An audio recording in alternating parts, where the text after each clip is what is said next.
Good morning, everyone. Namaste. Hope you are doing good. I'm back now with another video that you recommend to me. Check if you are brainwashed about India. It was really a helpful and interesting video. I really like it so much.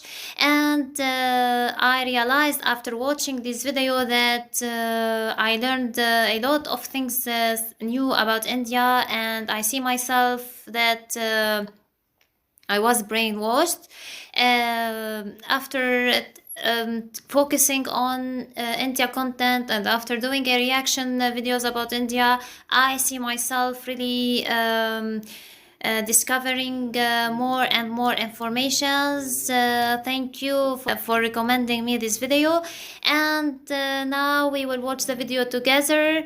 Be ready, 3, 2, 1, let's go.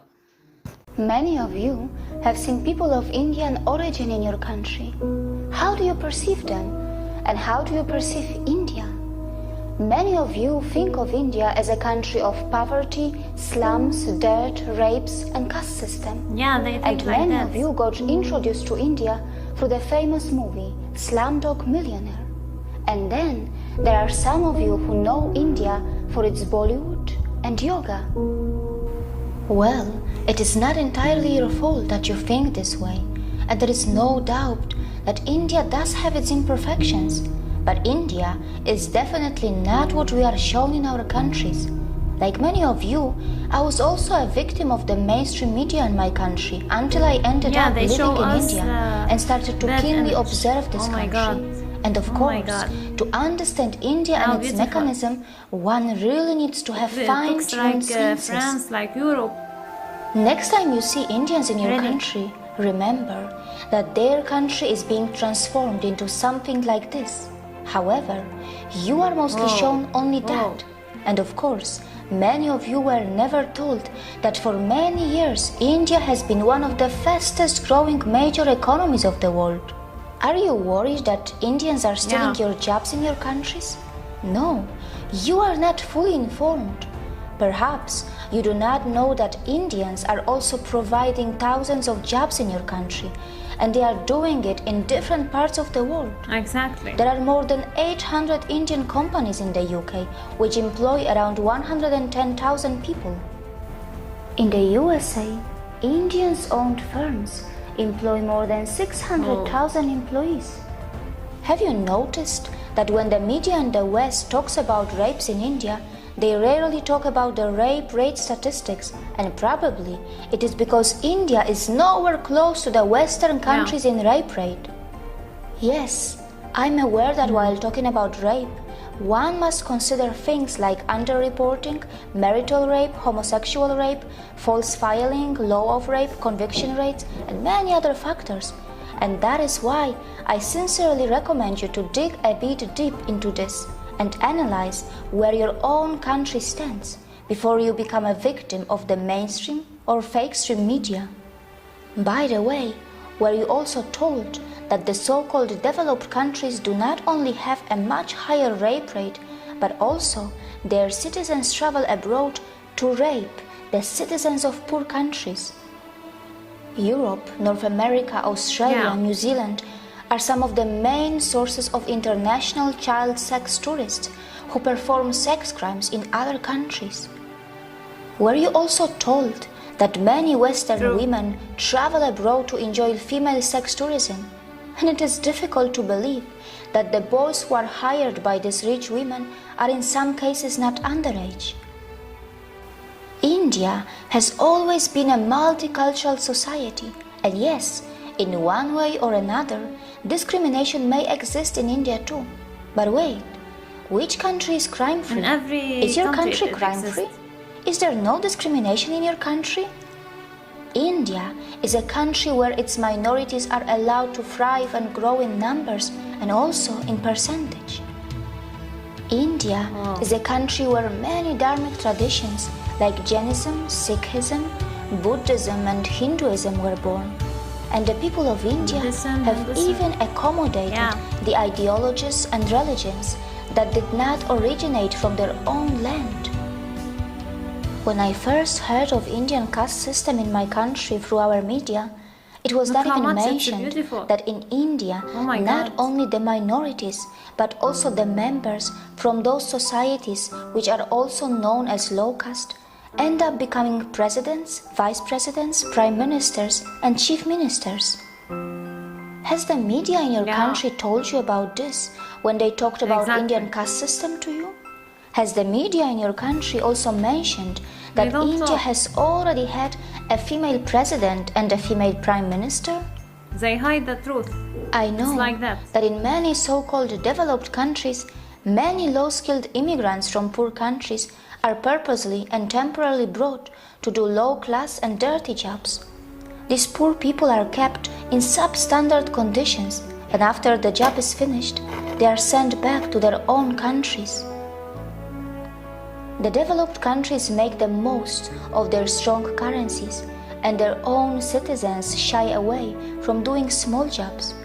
Well, these developed countries are so smart that they perform oppression on the humans that they import, and then later, very cleverly they dispose them. Can we call it exploitation too? Indians are extremely self-critical and they are genuinely concerned about their problems. They do have the intentions to fix their problems. Yes, they are. And they do not shy away from Fix their talking problem loud on against their their own democratically self. chosen governments. But you must remember that when Indians talk loud about their problems, it does not mean that they want to replace India for anything else. And it must be pointed out that Indian media has not really started ridiculing the Western countries yet, even though many Western countries love to present themselves as some kind of role models. These Western countries continue to forget that they can also easily be ridiculed for their wealth inequality, crimes, intolerance, rapes, poverty, and even hunger. Perhaps Indians are more interested in self-correction than ridiculing others. For sure, Indians know very well that tragedy is not a competition. Indians are not only providing jobs around the world, they are even feeding many hungry and poor outside India by their philanthropic work through their temples and gurudwaras. And very importantly, they are not expecting anyone to embrace Buddhism, Jainism, Sikhism, or Hinduism. There is no doubt that India does need to improve its modern waste management infrastructure, as many of its streets continue to look dirty, even though an average Indian produces far lesser waste than an average American or European. Also, the per capita emissions from India are so low Oh my God, in look, comparison Kuwait to and the India, USA or the China, difference is so and high. Indians are nowhere close to the West when it comes to historical emissions. For all these years, you were told about the poor sanitation of India, but you were never told that Indians were also the pioneers in ancient sanitation system long before the Western countries got civilized. But of course, it shouldn't matter today. Even after 70 years of its independence, India is still not open defecation free. The government of India is running some massive scheme to build millions of toilets, and only time will tell if that is going to be enough or not. Not many people know that when it comes to defecation, some citizens in the Western countries have a strange addiction, or rather a disorder, and this is where a potential India and the exchange West. can take place between India and the West. India can bring the latest sanitation system techniques from the West, and the West can benefit from the authentic yoga from India that can help those Western citizens who are suffering from Yeah, such disorders or addictions.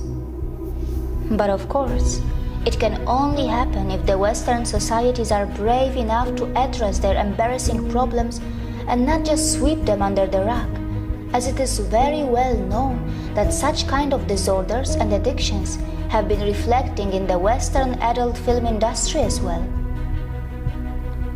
Not many people know that Whoa. India has nuclear weapons, whoa, and it is whoa. Say said good that information. India has the fourth strongest military in the world. How to but know if you India don't want to tell does me? not believe in Really, muscle it's flexing really like good. China or the USA, and neither it believes in expansionism. And yes, India is not a world leader in everything. It's not a world leader in earning money by selling weapons. It stands nowhere when it comes to earning money by selling crude oil. However, its space agency, ISRO, does earn money by sending satellites in space for a very cheap price, fulfilling the satellite dreams of poor countries, and also by helping the advanced countries which want to save money. India is not a leader in the porn industry, and neither it is a top destination for sex tourism. Mostly, Indians are just very simple and kind-hearted people, and only some of them know that their land was the richest in the world for thousands of years, and it was gradually pushed into poverty as it was exploited, looted, and colonized by its invaders and colonizers. And these unfortunate victims who have just tasted their independence after centuries of oppression and atrocities are finally rebuilding their country in an extremely democratic environment that may slow down things a bit for them, but at least their system attempts to involve everyone in the rebuilding of their nation. The good news is that India's rise is unlikely to cause any country a demographic trouble, as India's dharmic institutions are not interested to convert you from your religions. Not just that, we are not really going to face any brown supremacy, even though Indians themselves come in all skin colors and features.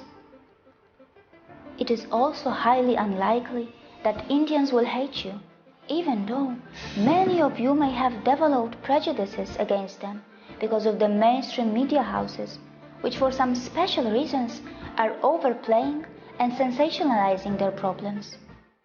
Truthful. Indians are gentle, accommodating, compassionate, hospitable, They are and so yes, real. they do not have a fake smile. Their smiles are still very real, and most importantly, they are forgiving. Yeah. Look how they even welcome the people from the land of their ex-colonizers in their country, even today. Before you comment on India, remember that the countries which were never colonized will not easily understand what it means to suffer from a post-colonial identity crisis. India may have its imperfections, and in this process of rebuilding, it will make its share of mistakes, and it will learn from them. Perhaps we also need to learn how to build a relation with Indians on equal terms, with mutual respect, without feeling superior or inferior, while focusing a bit more on ourselves to address our own really thank you, Carolina, problems. for sharing this beautiful video. And I really like her way in explaining and her way in telling informations. She has a beautiful and sweet voice. It's a really beautiful message to those who have a negative image about India. They must understand the truth about India, and they must delete all the discrimination thoughts and feelings that they have. So I hope that you enjoy my reaction video, and if you have more suggestions, you can mention them in the comments. And don't forget, if you are new on my channel, please subscribe, like, and share my reaction videos. See you in the next video. Have a nice time.